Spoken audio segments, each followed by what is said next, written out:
Hey, YouTube and Instagram family. This is Manga Marie coming to you with another manga review.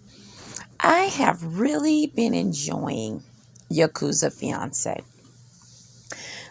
Just to give a quick summary, this is about a young lady who is part of Yakuza family that is in a countryside, and how her family merged with a Tokyo syndicate, and then now her grandfather has sent her to be with one of the grandsons from the other family as a potential fiance situation. And she finding out that he's really crazy, and that he's not this. He tried to be a super normal nice guy at first, but then he just flipped, showing his side. And I finished volume 2. I'm about to read volume 3.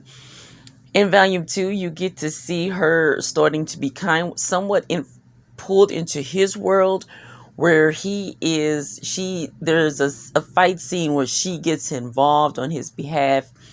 You really get to see him in action in volume 2, as far as his position in the Yakuza side of the family activities.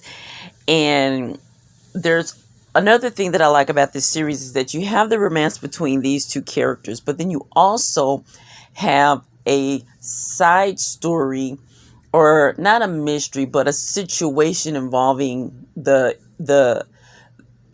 families and different issues. Like in the last volume, you had one of the other family's daughters was missing, and they had to and he had to figure out why. So it's not like a detective situation, but certain situations come up. They have that going on, then their relationship going on, then other suitors, possible suitors going on. So I'm liking the multi-story dynamic in this series, which makes it even more fun. So I can't wait to read volume 3. This is definitely a 5-star for me. I'm really, really loving it. Next up is the throwback that I'm rereading and actually completing.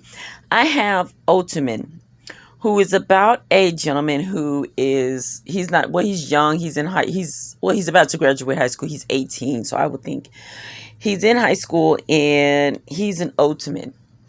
And Otomen is a guy who likes girly things. He likes to sew, he likes to bake cakes, he likes to do what people consider girly things. The thing is that his mother and father divorced when his father announced to his mother that he always wanted to be a woman.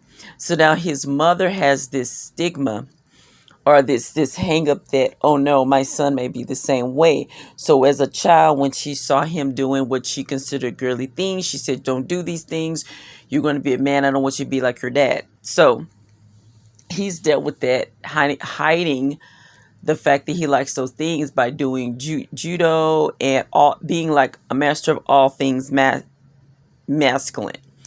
So then he meets this girl that he falls in love with, and by falling in love with her, he just gets more into the cutesy things that he loves, because she makes him want to express that about himself, and she makes him feel confident and comfortable with himself, and it makes him want to do these things more. So you see the dynamic of him trying to keep this from his mother.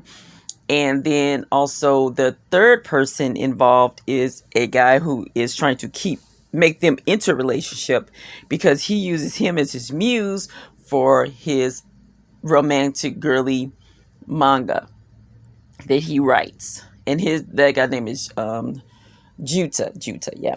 So that's pretty much the story, and it's kind of like their romance building, and him still being able to be the masculine guy he is while still liking the cutesy things. She's not good at any of the girly things, and she has a father that wants her to be more like a tomboy and be more masculine. So you get a lot of gender role things going on, but you see how people essentially, like with anything, your parents have an idea of who they want you to be, and then you try to do that while simultaneously keeping up with who you are discovering yourself to actually be, and trying to find a balance with that. And It's romance, it's comedy, and it's a lot of fun. And it's a series that I read a few volumes of years ago. Then I bought all the series, but I never read the whole thing, and so I'm working on that.